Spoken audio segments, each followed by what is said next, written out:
जगदीश जी 45 साल के हो चुके थे। एक दिन उनकी पत्नी चल बसी। उन्हें जाने वाले सारे दोस्त और रिश्तेदारों ने उनसे कहा कि फिर से घर बसा लो, फिर से शादी कर लो। जगदीश जी ने कहा कि मुझे जरूरत नहीं है। मेरी पत्नी का दिया हुआ सबसे बेहतरीन तोहफा है मेरे पास, मेरा बेटा। उसे सफल बना पाऊं, मेरा जीवन अपने आप सफल हो जाएगा। जगदीश जी ने उसे अच्छे से पाल पोस कर बड़ा किया। बड़ा हुआ तो उसकी धूमधाम से शादी भी की। अपना वेल सेट बिजनेस अपने बेटे के नाम कर दिया और खुद रिटायर हो गए।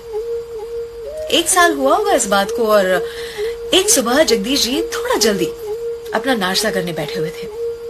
उन्होंने कहा अपनी बहू से कि बेटा, ये पराठे थोड़े रूखे सूखे लग रहे हैं, थोड़ा सा दही मिलेगा क्या, 1 कटोरी भर, अगर है तो। बहू ने साफ कह दिया कि पिताजी, दही तो बिल्कुल नहीं है। अब जब ये कहा तो बेटा नाश्ता करने टेबल की ओर ही आ रहा था, उसने सुन लिया।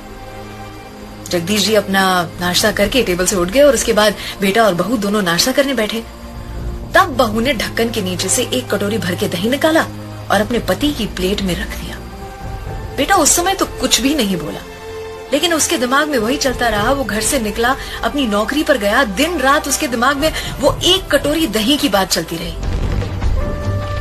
दूसरे दिन उसने अपने पिताजी से कहा, पिताजी चलिए, हमें पंडित जी के पास जाना है, आपकी शादी की बात कर आया हूं, आपकी दूसरी शादी। पिताजी हंस के बोले कि बेटा, मैंने तब नहीं की, अब क्या करूंगा इस उम्र में दूसरी शादी, और मैं तुम्हें सारा प्यार देता हूं, तुम्हें दूसरी माँ तो नहीं चाहिए फिर? बेटे ने कहा कि पिताजी, ये मैं अपनी दूसरी माँ लाने या आपके लिए दूसरी पत्नी लाने के लिए नहीं कर रहा हूं, ये मैं इसलिए कर रहा हूं ताकि आपको अपने हिस्से का 1 कटोरी दही रोज बराबर मिलता रहे। कल से मैं और मेरी पत्नी एक किराए के घर में रहने जा रहे हैं और मैं आपकी ही ऑफिस में काम करूंगा, पर एक कर्मचारी के तौर पर। पगार मिलेगी मुझे ताकि मेरी पत्नी को 1 कटोरी दही की कीमत सही से पता चले। अर्थात माता पिता आजीवन अपने बच्चों के लिए एक डेबिट कार्ड बनने को तैयार होते हैं।